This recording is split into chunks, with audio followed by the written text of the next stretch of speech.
मैं Sonia 24/7 care foundation और max super speciality hospital की तरफ से आप सभी का स्वागत करती हूँ। आप सभी को यह जानकर बहुत अच्छा लगेगा कि आज वर्ल्ड आर्थराइटिस डे है, यानी गठिया जोड़ों के दर्द का दिन। इसलिए 24/7 और मैक्स हॉस्पिटल आप सभी के लिए यह वेबिनार लेकर आया है। और अब मैं इंट्रोड्यूस करना चाहूंगी डॉक्टर सौरभ मोड़ा जी को, who is Director Orthopedics and Joint Replacement. Thank you so much, sir, for coming in this platform. And mic over to Saurabh Moda ji. Thank you very much, Sonia.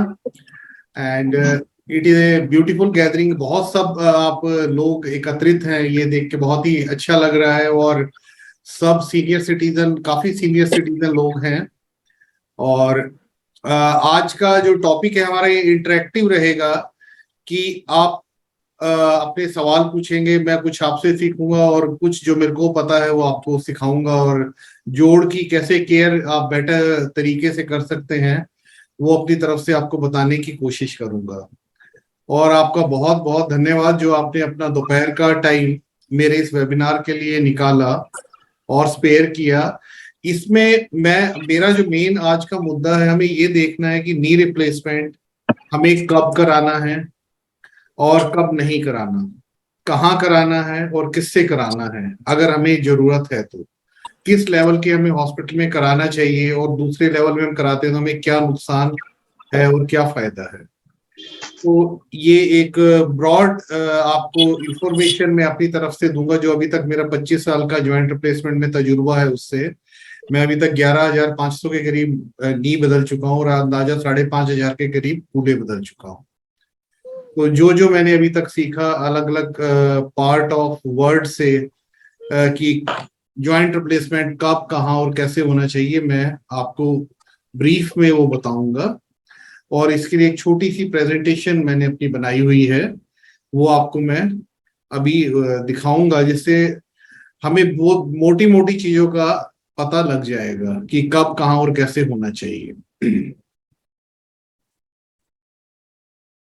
आप सब अपने screen पे अभी webinar का starting देख सकते हैं। ये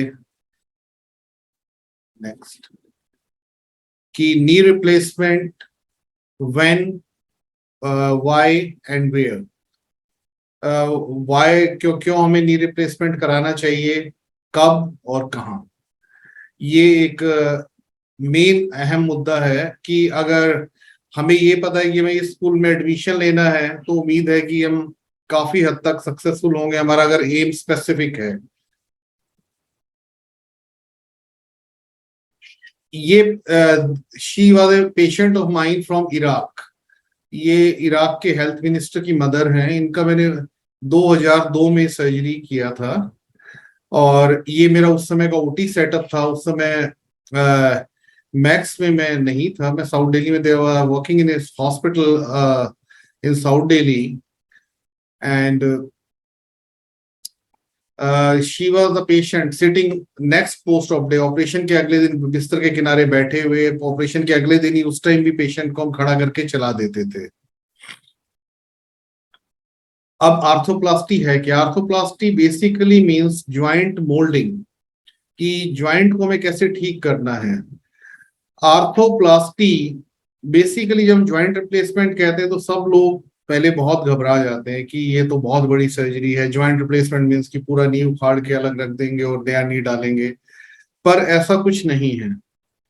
ज्वाइंट रिप्लेसमेंट एक जितना बड़ा नाम है उतनी बड़ी ये सर्जरी नहीं है। इसमें बेसिकली मोटे तौर पे हम ऐसे करते हैं कि जो ज्वाइंट का घिसा हुआ हिस्सा है उसी को ग्राइंड करके निकालते हैं, वहीं पे ग्राइंड करते हैं हड्डी को, जिससे वो बराबर हो जाए और उसमें इम्प्लांट फिक्स कर देते हैं। ये काम इतना ही है, बट ज्वाइंट रिप्लेसमेंट सुनने में एक बहुत बड़ा नाम लगता है कि बहुत बड़ा काम होगा और बहुत दर्द होगा, बहुत बड़ा बहुत सामान घुटने से वो निकाल देंगे। ऐसा कुछ नहीं है। when patient should get joint replacement done, when anybody is not able to walk, जब कोई बिल्कुल ना चल पाए, अब चेयर पे बैठने में, खड़े होने में बहुत तकलीफ होने लगे, और नी बहुत ज्यादा बैंड हो गई हो अंदर की तरफ या बाहर की तरफ, और जब बैठे हुए भी हमें घुटने में सीवियर पेन होता हो, तो ये सब इंडिकेशन है कि हमें जॉइंट रिप्लेसमेंट के बारे में सोचना चाहिए।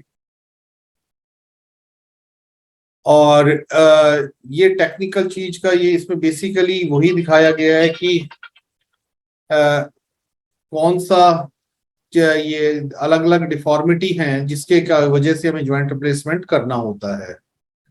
अब सबसे इंपॉर्टेंट है, हमें ये पता होना चाहिए कि कब हमें जॉइंट रिप्लेसमेंट नहीं करना है, क्योंकि हमें ये पता होना बहुत ही जरूरी है कि इस कंडीशन में बिल्कुल नहीं करना चाहिए, नहीं तो फेलियर हो जाएगा। रीसेंट नी इन्फेक्शन, कोई घुटने में इन्फेक्शन हुआ हो, कोई घुटने में इन्फेक्शन चल रहा हो, कोई बॉडी में इन्फेक्शन हो, या फिर हमारी मांसपेशियों में सीवियर डिसफंक्शन हो कि वो काम नहीं कर रही हो, दिक्कत हो, और या फिर अपना घुटना जो जाम कर रखा होता है, बहुत पुराना जाम किया हुआ है और उसमें कोई पेन नहीं है, उसको हम छेड़ें, या फिर मरीज की हालत इतनी खराब है, उसको इतनी ज्यादा बीमारियां हैं कि कुछ भी करने में उसके जान का खतरा हो सकता है, उस कंडीशन में हमें जॉइंट रिप्लेसमेंट बिल्कुल नहीं करना चाहिए। जब एब्सोल्यूट कॉन्ट्राइंडिकेशन में, वो कंडीशन जिसमें जॉइंट रिप्लेसमेंट के बारे में बिल्कुल नहीं सोचना, सबसे पहले जब मरीज is not convinced, patient is not convinced कि पेशेंट मेंटली इज तैयार नहीं है अपने जॉइंट रिप्लेसमेंट कराने को। अगर पेशेंट रेडी नहीं है तो हमें जॉइंट रिप्लेसमेंट बिल्कुल नहीं करना चाहिए, क्योंकि मैं अपने एक्सपीरियंस में जो 11,500 में अपना नी का बता रहा हूँ, उसमें कुछ पेशेंट्स ऐसे थे, मेरी सीरीज में 2 से 3 पेशेंट की उनके रिलेटिव ने बोला जी आप बोल देना पट्टी करना है और ओटी में ले जाके इनका ऑपरेशन कर देना, बट उन पेशेंट में रिकवरी बहुत स्लो है because they are not mentally ready, वो दिमाग से भी तैयार नहीं थे ज्वाइंट रिप्लेसमेंट कराने को, और उनका जबरदस्ती ज्वाइंट रिप्लेसमेंट एक तरह से हो गया। उस कंडीशन में ज्वाइंट रिप्लेसमेंट बिल्कुल नहीं करना चाहिए, या फिर रिसेंट इन्फेक्शन हो, या सीवियर इन्फेक्शन हो, या नसों की बीमारी हो जिसमें हाथ पैर प्रॉपर काम नहीं करते, हमें ज्वाइंट रिप्लेसमेंट नहीं करना चाहिए। रिलेटिव कॉन्ट्राइंडिकेशन में ऑस्टियोपोरोसिस, मांसपेशियों का डिसफंक्शन, कोई वास्कुलर डिजीज, ये हमारा नॉर्मल नी और नॉर्मल कार्टिलेज है, इसमें जो 2 C शेप वॉशर होते हैं और जिसे हम ज्वाइंट की रस्सी बोलते हैं, एक आगे एक पीछे, ACL और PCL, वो इसमें दिखाए गए हैं बीच में। और ये हमारा अंदर की तरफ का ज्वाइंट जो स्पेस कम हो गया है, जो सर्कल लगे हुए हैं दोनों तरफ, ये वो दिखा रहे हैं कि अंदर की तरफ का ज्वाइंट स्पेस एकदम रिड्यूस हो गया है, घुटने सूजे हुए गठिया में। बेसिकली अब जो मैं कह रहा था कि हम खाली ऊपर वाला हिस्सा स्मूथ करके उसके ऊपर खांचे की तरह ज्वाइंट रिप्लेसमेंट वाले कंपोनेंट फिट कर देते हैं।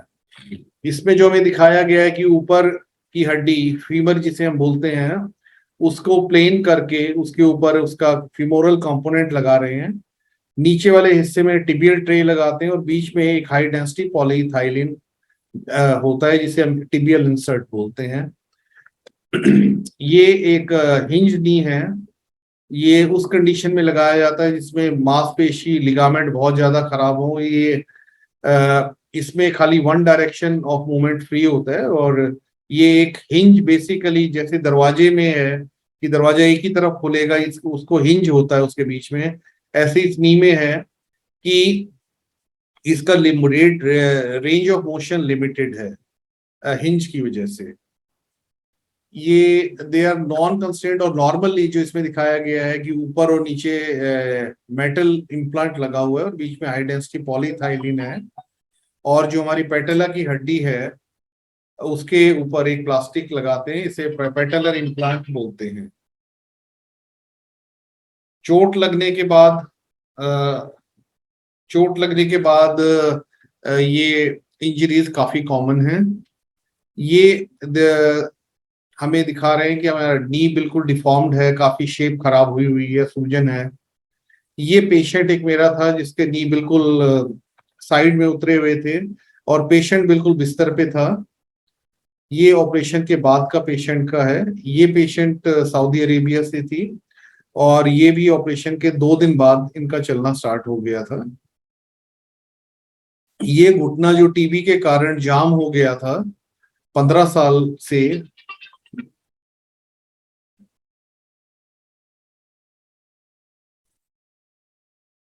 इसमें ज्वाइंट डाल के इसको दोबारा मोबाइल कर दिया गया और ऑपरेशन के अगले दिन से पेशेंट अपने पैरों पे चलने लग गया था जी।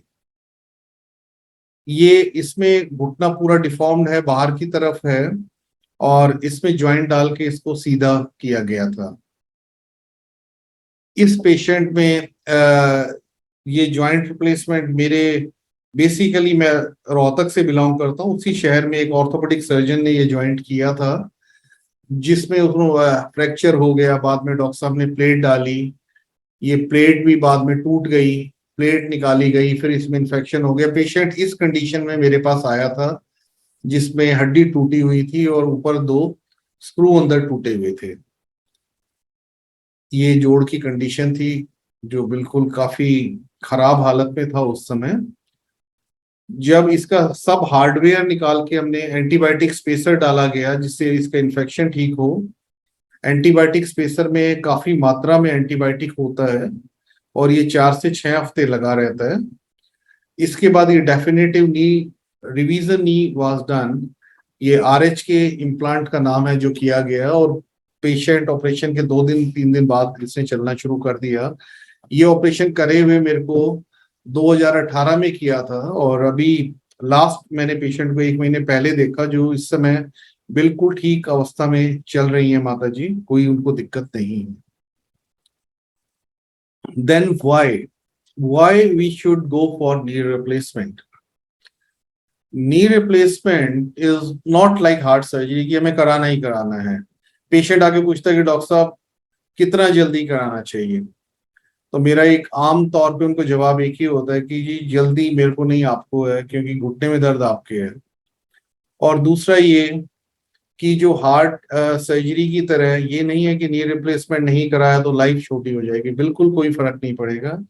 आपकी लाइफ एक्सपेक्टेंसी उतनी ही रहेगी, आप नी रिप्लेसमेंट कराएं या ना कराएं, but quality of life improve हो जाती है।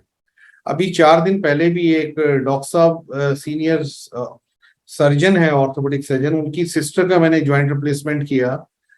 उनको जब मेरे क्लिनिक पे लाया गया तो गोदी में उठा के लाया गया था, और ऑपरेशन के दूसरे दिन से वो वापस अपने पैरों पे चल रही हैं। She is very happy, and our orthopedic surgeon, he's a very senior colleague of mine, very senior doctor, and he's very happy. So it improves quality of life, not quantity of life. In rheumatoid arthritis, the surgery should be done, and the cartilage of knee can wear out with advancing age due to rheumatoid arthritis and due to old injury. Old injury से ये होता है कि cartilage घुटने का घिस जाता है, जिससे बोन्स आपस में रगड़ खाती हैं और ये पेनफुल होता है, और अलाइनमेंट पूरी नी की चेंज हो जाती है। ये बाद में पेशेंट वॉकर के साथ चलते हुए ऑपरेशन के। Now when I was in Dundee, Scotland, and I was a visiting faculty in Scotland for around 4 or 5 years. I used to do live surgeries for them. तो वहां पे मेरे से अपना एक सवाल पूछा गया कि डॉक्टर साहब जब आपको अपना ज्वाइंट रिप्लेसमेंट कराना होगा तो आप सबसे पहले क्या सेलेक्ट करोगे?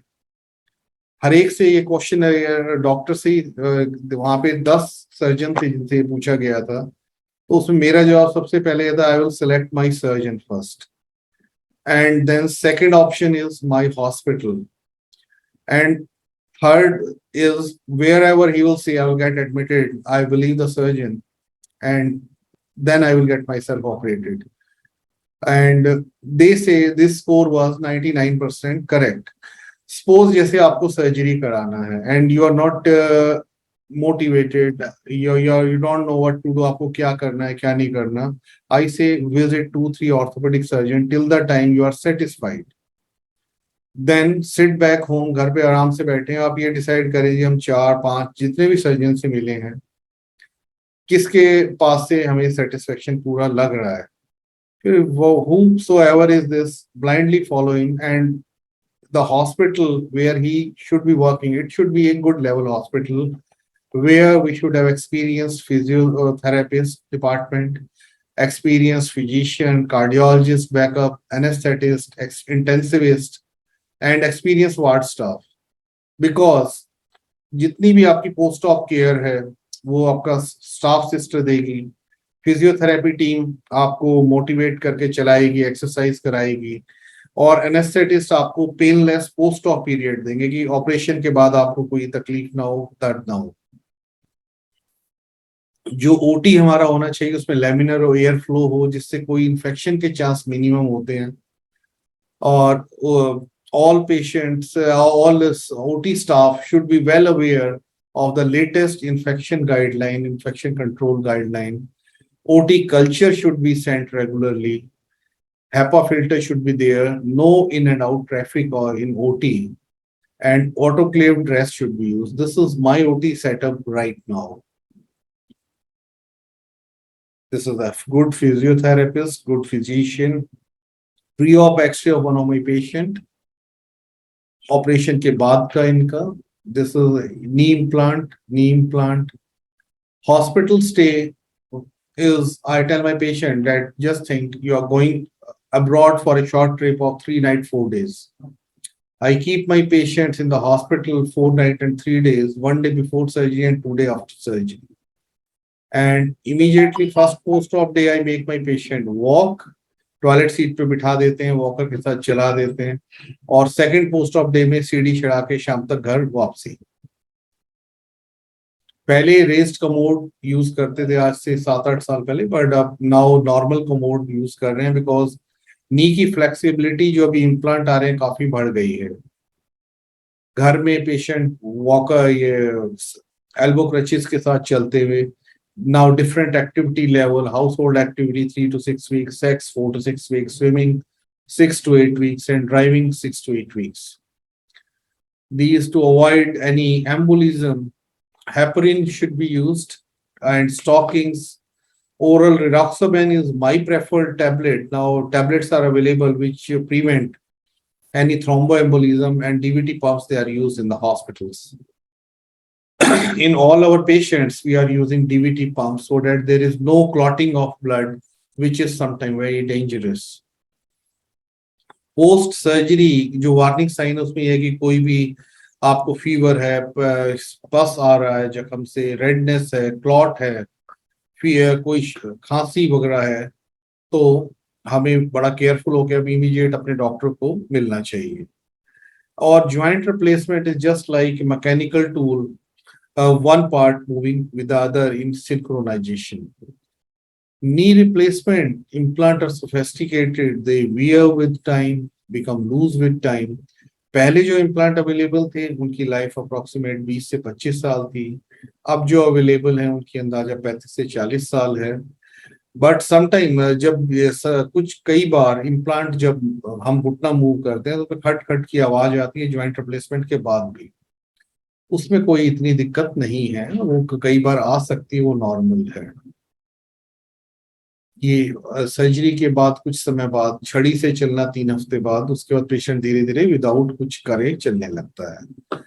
पेशेंट ऑलमोस्ट सारी एक्टिविटीज अपनी कर पाते हैं, dancing and swimming, cycling, everything they can do except 2-3 guys से, एक तो चौकड़ी लगा के आलती पालती लगा के बैठना नहीं है, और एक इंडियन टॉयलेट का यूज नहीं करना है। अभी जो इम्प्लांट अवेलेबल है पेशेंट बैठ सकते हैं, बट उससे इम्प्लांट की लाइफ कम हो जाती है, तो हमें वो रिस्क नहीं लेना चाहिए। ये डिफरेंट नी इम्प्लांट्स हैं जो अवेलेबल हैं। ये वेजिस वगैरह ये रिवीजन के इम्प्लांट हैं। ये नी इम्प्लांट्स जो दूसरे x-rays of the patients operated for revision knee. Now, revision arthroplasty is a difficult and demanding procedure. Basically, there is a very old saying that our eyes cannot see, which our brain doesn't know. अगर हमें किसी चीज का पता नहीं है तो चीज सामने से भी जा रही होगी, हमें ये नहीं पता होगा कि ये क्या है. और it is correct also when I see my own 30 years back of myself, then I was means very fearless surgeon. क्योंकि उस समय बहुत चीजों का नहीं पता था, बहुत कॉम्प्लिकेशंस का नहीं पता था. और जैसे जैसे अपने एक्सपीरियंस से उन सबको देखा, तो अपने काम में मैं खुद देखता हूँ कि हर 2-3 साल में आदमी को ये लगता है कुछ ना कुछ रिफाइनिंग आ रही है, कुछ ना कुछ पहले से बेटर आ रहा है. And that is most important to refine anybody regularly.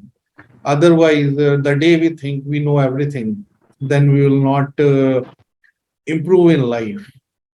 And every next revision is more difficult and less successful. Just by chance, yesterday I operated a patient. He is a doctor by profession in Delhi on.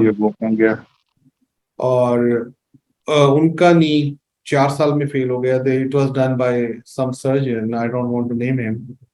And it was some technical problem.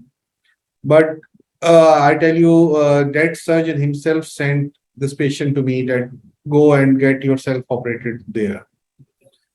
So suppose we want any consultation with any other person, we should not be hesitating. That is my thinking in life. और बहुत बार ऐसा होता है कि operation के बीच में हमें ये अपना ओपिनियन चेंज हो जाता है कि जिसमें ये करना चाहिए, और वो हमें पेशेंट को बता के रखना पड़ता है कि जी हो सकता है ऑपरेशन के बीच में जो इम्प्लांट आपको बताया उससे दूसरा इम्प्लांट हमें लगाना पड़े, क्योंकि इसमें इन्वेंट्री हम सारी मंगा के रखते हैं, जिसके बाद में कोई दिक्कत ना आए. Thank you very much sir for your kind listening. And now जो भी आपके सवाल हैं प्लीज आप बताएं, मैं उनको पूरा आंसर करने की कोशिश करूंगा. आप जाके वो माइक पे वो बनाया.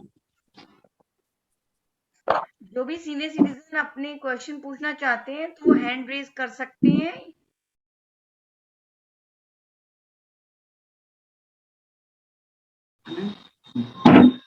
दिनेश चंद्रा जी बताइए. मेरे घुटनों में बहुत ज्यादा दर्द हो रहा है. हाँ जी सर. मेरी वाइफ का दोनों घुटनों का ऑपरेशन मैंने 2015 में कराया था एम्स के अंदर डॉक्टर राजेश मल्होत्रा से. हाँ जी सर. उसके बाद ऑपरेशन कराने के बाद 1 साल जो है थोड़ा सा ठीक रहे हैं, फिर उसके बाद उनका स्पाइन में दर्द होने लगा है. उसके बाद मैंने जब डॉक्टर मल्होत्रा को दिखाया था तो डॉक्टर मल्होत्रा ने मुझसे कहा था कि भगवान की दी हुई चीजें जब तक चल रही है जब तक चलाते रहो, ऑपरेशन तो हम कभी भी कर सकते हैं. आज की तारीख में मैं 79 ईयर कंप्लीट कर चुका हूँ. हाँ जी सर. अब मैं ऑपरेशन करा सकता हूँ और उससे कुछ फायदा होगा या नहीं होगा? सर ऑपरेशन के लिए एज एक लिमिटेशन नहीं है. अभी तक मैं आपको बताता हूँ सर, जो मेरा यंगेस्ट पेशेंट थी वो 18 साल की एक लड़की जो पिछले 6 साल से बिस्तर पे थी, नहीं चली थी, वो मेरा यंगेस्ट पेशेंट था. और मेरा oldest patient 95 year old female from Australia, Mrs Walter is the name, still I remember. 10 साल पहले मैंने ऑपरेशन किया था और उसके बाद वो 5 साल तक आगे ठीक रहे. तो उसके बाद उनका she died of heart attack. She was in continuous touch with me every year. She used to visit India. हर एक साल इंडिया दिखाने आते थे. तो उसके एज का क्राइटेरिया नहीं है सर. अच्छा, दूसरा डर एक और लगता है हाँ कि जी. मेरे छोटे भाई की वाइफ का भी ऑपरेशन किया गया था, एम्स में किया था और डॉक्टर यादव ने किया था. तो उसका उनका जो है एक नी का किया था पहले, तो वो नी का कि वो ढीली हो गई तो दोबारा करना पड़ा. तो अनफॉर्चुनेटली कोरोना के टाइम में जो है ऑपरेशन वो किया गया था और प्लान किया गया था जो 6 महीने तक नहीं हो पाया था. उन्होंने पीस वो निकाल दिया था और 6 महीने तक वो टांग अपनी ऐसे ही लटकाए घूमती रही. फिर उसके बाद अब जाकर सुपर स्पेशलिटी चाणक्यपुरी में जो ऑपरेशन हुआ है वो पता नहीं ठीक होगा कि नहीं होगा, आई डोंट नो. तो इस वजह से दिल में एक ऐसा दहशत सी बैठ गई है कि मैं ऑपरेशन कराने से बहुत डर लगता है मुझे। सर मैं आपकी बात से बिल्कुल सहमत हूँ। आपकी जगह कोई भी होगा तो ऑपरेशन से घबराएगा। अब आपका इसका एक सिंपल सा मैं आपको एक तरीका बता देता हूँ। हाँ जी। सर दिल्ली में स्वीट्स की शॉप हर कोने में, हर आपके मोहल्ले में 40 दुकानें हैं और हर एक की मिठाई नहीं बिकती है। जी हल्दीराम की मिठाई नाम से बिकती है, बीकानो की मिठाई नाम से बिकती है, क्योंकि वो स्टैंडर्ड मेंटेन करके रखते हैं। जी तो जो गवर्नमेंट हॉस्पिटल है कोई भी, एक्चुअली आज मैं बताता हूँ जी, CS यादव, चंद्रशेखर यादव और राजेश मल्होत्रा मेरे बहुत ही पुराने और अच्छे दोस्त हैं। जी एक जी। गवर्नमेंट सेटअप और एक प्राइवेट सेटअप में सर काम करने का वर्किंग कल्चर थोड़ा सा डिफरेंट है। हाँ जी। गवर्नमेंट में अभी थोड़े केयरलेस होते हैं, वहां पे बल्क काम है। और अभी तो चंद्रशेखर प्राइवेट में है, खैर अब तो गवर्नमेंट का एम्स वो छोड़ चुका जी है, हाँ, अब वो उसमें है, चाणक्यपुरी में। प्राइमस में है। हाँ जी। तो अपना वही है सर कि एक गवर्नमेंट हॉस्पिटल प्राइवेट हॉस्पिटल में बहुत फर्क है, हर एक आदमी के काम में बहुत फर्क है।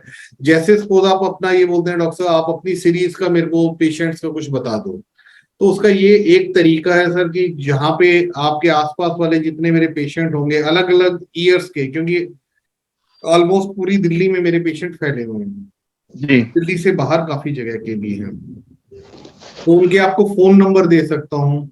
फोन नंबर से आप उनसे बात करके उनके पास जाके एड्रेस लेके उनको देख सकते हैं। अलग अलग, कोई 5 साल पहले हुआ है, कोई 8 साल पहले हुआ है, कोई 10 साल पहले हुआ है, 15 साल पहले हुआ है, 25 साल तक के मेरे पेशेंट दिल्ली शहर में हैं। जी तो अगर उसके बाद आपको ये लगता है हाँ जी मैं अब सेटिस्फाइड हूँ, 25 साल वाला भी ठीक है, 20 वाला भी ठीक है, 15 वाला भी ठीक है, तो आप कराएं। उसके बाद भी आपको लगता है नहीं डॉक्टर साहब अभी तो सेटिस्फेक्शन नहीं है, तो उसका तरीका है कि आप दूसरे डॉक्टर के पास जाएं, उनकी सीरीज देखें, उनको लगता है कि उनके पेशेंट ज्यादा सेटिस्फाइड हैं, वो आपके ऊपर है सर, वो आपको सेलेक्ट करना चाहिए। आइडियली अगर आपकी जगह मैं आऊंगा तो मैं भी यही काम करूंगा कि तो जब तक सेटिस्फेक्शन ना हो तब तक सर्जरी ना कराएं। जी।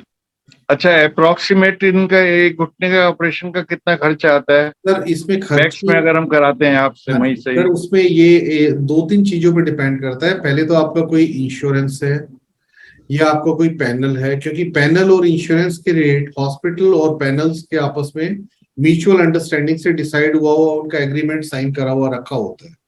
हाँ तो जी। उसमें कोई भी कम नहीं कर सकता, कोई भी ज्यादा नहीं कर सकता। जी सपोज आप बोलते हैं जी कैश पेशेंट है, जी कैश पेशेंट के नीड्स चेंज कराने हैं, दोनों कराने हैं, तो इसमें मिनिमम मेरे पास आपका दोनों घुटनों का 450 के करीब पड़ेगा, हाँ जिसमें जी। आपको ट्वी शेयरिंग रूम दिया जाएगा और इम्प्लांट और प्रोसीजर ऑलमोस्ट पूरा कवर्ड है इसमें। अच्छा जो ऑपरेशन के बाद की दवाइयां और विजिट्स आपकी इससे सेपरेट रहेंगी। अच्छा। जो मैंने ओके भी देन। आपको बताया डॉक्टर साहब की जो सिस्टर का मैंने किया था, मेरे को अभी हाँ जी। एक्चुअली उन्हीं का याद है कि उनका 4.5 के करीब बिल आया था जी और ट्विन शेयरिंग रूम में मैंने उनको रखा था, तो ये जी। अपना अपने को पड़ेगा मिनिमम। और अगर अगर इंश्योरेंस हो? सर अगर इंश्योरेंस हो तो इंश्योरेंस और हॉस्पिटल के टाई अप के रेट्स आपस में फिक्स्ड रहते हैं अच्छा। कि वो हो सकता है कि आपका रेट 430 हो किसी इंश्योरेंस का और किसी इंश्योरेंस का 460 हो। वो जी हॉस्पिटल और इंश्योरेंस कंपनी का म्यूचुअल एग्रीमेंट से होता है सर। एक और बात है उसमें, ना तो मैं और ना हॉस्पिटल वाले एक भी पैसा बढ़ा भी नहीं सकते और एक भी पैसा कम नहीं कर सकते, क्योंकि नहीं तो उनका पैनल कैंसिल हो जाता है। तो वो कोई ये नहीं है कि कोई चीटिंग हो सकती है, कोई हम पैसा बढ़ जाएगा। हम क्या पार्शली पार्शली जैसे इंश्योरेंस जितना देता है हाँ जी, मैक्सिमम वहां से कवर कर लें और उसके बाद हम कैश जमा करा सकते यस हैं? सर ये हो इज इट सकता है। मेरे पॉसिबल? बहुत सारे पेशेंट हैं जो करते हैं, जिनका जैसे 3 लाख का इंश्योरेंस है और दोनों जी नी रिप्लेस कराने हैं, तो वो जो इंश्योरेंस से आता है इंश्योरेंस से आ जाता है, बाकी वो कैश पे कर देते हैं। ओके। ये पॉसिबल है सर। डॉक्टर साहब, थैंक जो यू। एंजियोप्लास्टी आपने बताई, इसका जो ट्रेडिशनल नी रिप्लेसमेंट होते थे उसके मुकाबले में आपने कहा ये प्रोसीजर हल्का है, आराम वाला है, तो इसमें कॉस्ट कितनी कम होती है? किसमें जो नी आपने बताया रिप्लेसमेंट? अभी एंजियोप्लास्टी या एंजियोपैथी जो बता रहे हैं आप, एंजियोप्लास्टी तो नहीं सर, एंजियोप्लास्टी तो हार्ट का सर्जरी होता है सर। नहीं, ortho ortho arthroplasty, arthroplasty joint replacement का मेडिकल नाम है। आर्थोप्लास्टी और ज्वाइंट रिप्लेसमेंट एक ही चीज है सर। तो अगर हम उसको टेक्निकल नाम बोले तो आर्थोप्लास्टी हो गया, और वैसे ज्वाइंट रिप्लेसमेंट है हिंदी में जोड़ तब्दील करना, ये सब नहीं, तो आर्थोप्लास्टी कहने के ऐड करने से जो ट्रेडिशनल होता था ज्वाइंट रिप्लेसमेंट, उसके मुकाबले में ये सस्ता हो गया कि महंगा हो गया? सर सस्ता या महंगा कुछ नहीं हुआ। सस्ता या महंगा तो मोदी जी ने जो रेट कंट्रोल किया था इम्प्लांट का, हाँ, उससे इम्प्लांट का रेट कंट्रोल्ड में है, अच्छा, वो रेट कंट्रोल हुआ था। बाकी नी रिप्लेसमेंट और ज्वाइंट रिप्लेसमेंट वही है, उसमें अब सुपीरियरिटी आ गई है। सुपीरियरिटी ये है, मैं बताता हूँ सर, जो आज से 25 साल पहले मैं ज्वाइंट रिप्लेस करता था उसमें मसल कट करके अंदर जाता था। हाँ, अभी भी बहुत सर्जन है जो मसल कट करके ज्वाइंट के अंदर जाते हैं जी, बट अब मैं जो करता हूँ क्वाड्रिसेप्स स्पेयरिंग टेक्निक है, उसमें मांसपेशी को कट नहीं करते, उसके बीच में से स्पेस बना के अंदर जाते हैं जी, इससे पेशेंट अगले दिन चलते हुए भी पेशेंट को कोई तकलीफ नहीं होती, कंफर्टेबल होता है, पेन वगैरह बहुत कम होता है, ब्लड लॉस बहुत कम है जी। तो ये सर बेनिफिट टाइम के साथ और टेक्निकल एडवांसमेंट के साथ आए हैं, पर वो हर आदमी नहीं कर रहा। कॉस्ट में फर्क नहीं पड़ा कुछ? हाँ जी, कॉस्ट में कोई फर्क नहीं पड़ता? कॉस्ट में सर जो इम्प्लांट, मैं आपको एक बात बताता हूँ, जैसे जो नी का इम्प्लांट है, कुछ इम्प्लांट ऐसे थे जो रेट कंट्रोल से पहले 1,80,000 का एक नी का इम्प्लांट होता था। हाँ, और वो कॉस्ट कंट्रोल के बाद मोदी जी के जो ये NPPA बोलते हैं, नेशनल प्राइस कंट्रोल कमेटी, उनके बाद उसी इम्प्लांट का रेट 80,000 है, 1,00,000 कम हो गया। 1,60,000 का था। और वो इम्प्लांट ऑल ओवर वर्ल्ड सबसे सस्ता इंडिया में है, क्योंकि वैसे इम्प्लांट के रेट इंडिया में वैसे भी कम है, क्योंकि थर्ड वर्ल्ड कंट्री करके वो हमें सस्ते इम्प्लांट प्रोवाइड करते हैं अमेरिकन, कि ये ज्यादा लोग अफोर्ड कर नहीं सकते। हमारे और पाकिस्तान के रेट्स जो हैं इम्प्लांट के रेट की बात कर रहा हूँ सर, क्योंकि मैं वहां पे भी ज्वाइंट रिप्लेसमेंट सर्जन कुछ हैं जो मेरे टच में है रेगुलर, तो वो ऑलमोस्ट सेम है वहां के रेट, बल्कि हमारे यहाँ से थोड़े ज्यादा है, अंदाजा 20,000 का फर्क है, हमसे महंगे हैं वहां पे इम्प्लांट। वहां पे भी हमारे यहाँ ऑलमोस्ट वर्ल्ड में सबसे सस्ते इम्प्लांट है अमेरिकन इम्प्लांट। सस्ते होने से क्वालिटी भी कम हो जाती है क्या? नहीं सर, सस्ते होने से मैं बताता हूँ सर अब क्या कम होता है आपको, बिल्कुल सच्ची बात। बिकॉज मैं एक बल्क में काम करने वाला आदमी था, तो जैसे मेरे को एक दिन 16 नहीं करने हैं, तो एक बार मैं कंपनी वाले को बुलाया, मैं कहा भैया तुम्हारे साइजेस बीच बीच में कम हो जाते हैं, ये क्या दिक्कत है? कहता जी जो हमारे प्रीमियम कस्टमर हैं, जैसे जो अमेरिका में ही अमेरिका का इम्प्लांट बनता है, वो हमारे से इंडिया से 3 गुना रेट में बिक रहा है वहां पे, हमारी ट्रांसपोर्टेशन कॉस्ट नहीं है, वो हमारी जो इन्वेंट्री है ना जी, वो सबसे लास्ट में रिफिल करते हैं, पहले वो अमेरिका को देंगे, वहां का पूरा, उसके बाद यूरोप में देंगे, उसके बाद हमारे यहाँ। इसीलिए हमारे यहाँ कई बार इन्वेंट्री की प्रॉब्लम आ जाती है, पर implant are of same quality, because I have operated there in England. I was there for some time. I have operated there in USA. I was there in with Chitranjan Ranawat clinic. I have seen there absolutely same implant. Doctor साहब, my wife is 74 plus. Right sir. उनके जो left hand है, ये right hand है, इसके अंदर यहाँ एक पर्टिकुलर जगह पर आप देख सकते हैं, अगर ये जो जगह है, हाँ जी, यहाँ काफी दिनों से, अब 2-3 महीने हो गए, तो लगातार पेन बना हुआ है। उन्होंने वो हैंड का वो भी ले रखा है, क्या बोलते हैं उसको, कवर करने वाला, वो लगा रखा है, लेकिन of and on she has a complaint कि अभी उसके लिए कुछ आप समझ सकते हैं? सर उसके लिए एक बार दिखाना पड़ेगा, क्योंकि ना इधर हाथ के पेन के बहुत सारे कारण हैं। मैं अननेसेसरी कोई दवाई लिख दूं जिसका कोई साइड नहीं, 2-3 जगह कंसल्ट किया, उन्होंने बोला इसमें इंजेक्शन लगाना पड़ेगा कोई अंदर। सर मैं हम रुके हुए हैं उसके लिए। मैं आप इंजेक्शन, आप बिल्कुल ठीक बोल रहे हो, वो बोल रहे हैं लगाना पड़ेगा, उसके लिए ही मेरे को आपको देखना पड़ेगा। मैंने अभी आपको पहले एक बात बोला था, जैसे 10 मिस्त्री हैं, 10 मिस्त्री का एक प्रॉब्लम को ट्रीट करने का तरीका अलग अलग है। 10 जज हैं, एक ही केस में वो 10 का ओपिनियन अलग अलग हो सकता है। इंजेक्शन का मतलब है कि स्टीरॉइड डालेंगे अंदर। आपस में अलग अलग हो सकता है, बिना देखे सर बोलना बड़ा मुश्किल है। मैं समझ गया, लेकिन इंजेक्शन का मतलब स्टीरॉइड हो गया और क्या? सर ये इंजेक्शन कई तरह के होते हैं, स्टीरॉइड्स भी होते हैं और ज्वाइंट फ्लूइड भी होते हैं, डिपेंड करते हैं वो आपके डॉक्टर साहब कौन सा इंजेक्शन लगाने का कह रहे हैं। जी जी जी जी। आपका टाइमिंग क्या है सर बैठने का मैक्स में? सर 9 to 1 मैं होता हूँ सर, मैक्स शालीमार बाग में। हाँ तो आप अपॉइंटमेंट लेके सर कभी भी आ सकते हैं। जी सर। कोई एडवांस जमा करना पड़ता है एडवांस अपॉइंटमेंट के लिए? नहीं, एडवांस नहीं जमा करना पड़ता सर, ऑन द स्पॉट ले लेंगे जो लेना है। हाँ जी सर। थैंक यू डॉक्टर साहब, thank you. Okay sir. Sharma ji, आप अपना क्वेश्चन पूछ सकते हैं।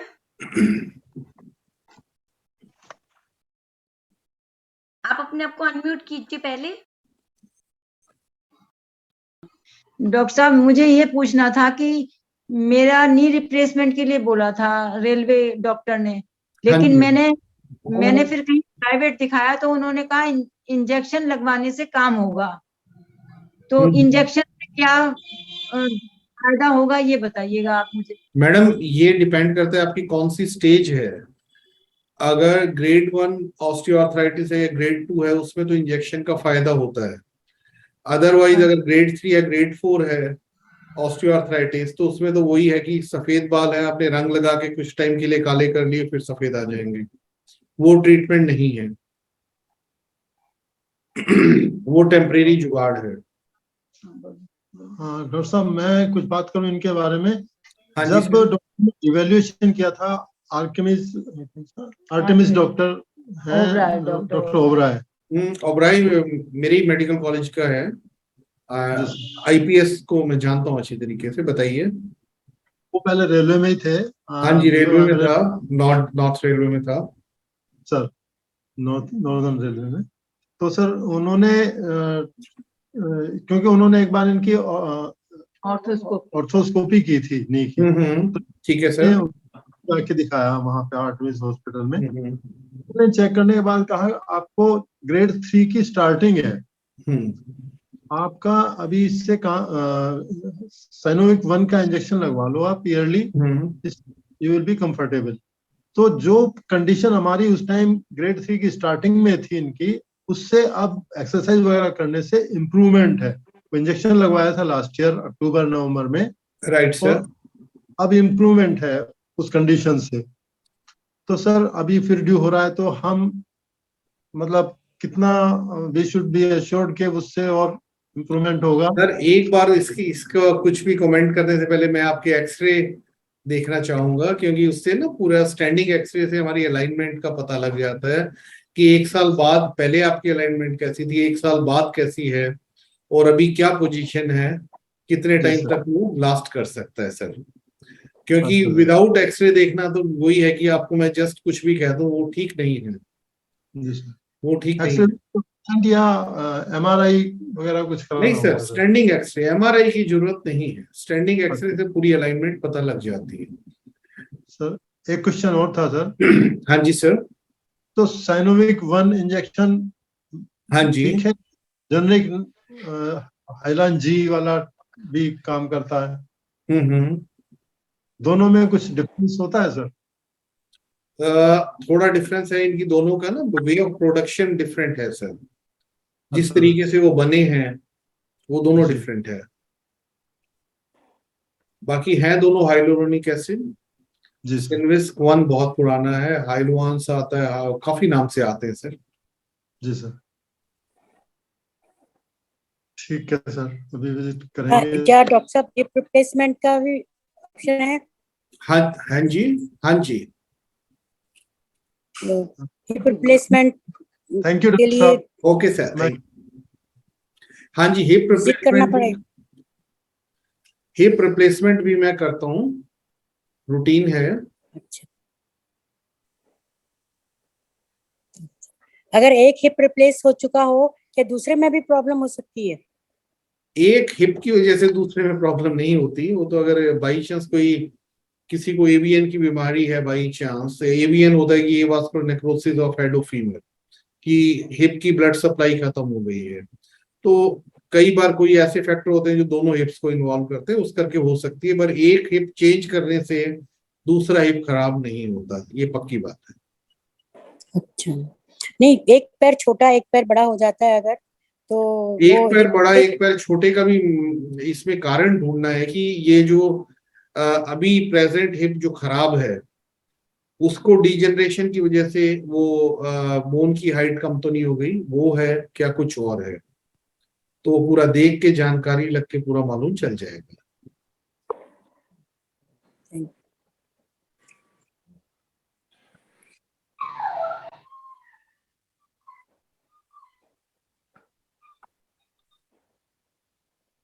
भार्गव जी, आप अपना प्रश्न पूछ सकते हैं।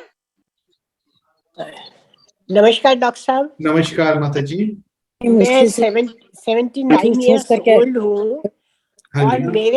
मेरे पैर के राइट वाले घुटने के नीचे दर्द होता है। हाँ जी।